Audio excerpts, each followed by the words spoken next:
Ito yung plant. Ang galing. So, kasi po ay once a year lang po siya namumuna. Starting po siya ng January hanggang May po yung season niya. So, first process namin, i-dry yung seeds ng 3 days before po siya i-cut ng 1 by 1. Mano-mano po lahat. Hindi ka naiipit dyan. Hindi ka pa naiipit dyan. Wala pang awa ng Diyos. Ingat lang po kayo, talagang putol ang daliri pag hindi maingat. So, after siya mag-dry, after siya i-cut, tatanggalin naman po siya sa shells isa-isa. Pag kami ay magtatanggal, gagamit po kami ng plastic o gloves dahil yung nagtapos sa gilid ng nuts ay makati na nakakapasok.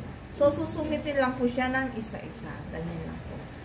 Mano-mano talaga lahat. Mano-mano po lahat, sir. Wala pa pong machine dito sa amin sa karon. So, after siya matanggal, tulad po ng ginagawa nila ate, babalatan naman po nila isa-isa. Yun naman po yung part na pinakamabusisi sa lahat, yung magbabalat. So, after mabalatan, tulad po ng nasa plastic, makakaipon kami ng 10 to 15 kilos. Yan naman po ay hugasan siya ng 10 times or higit pa.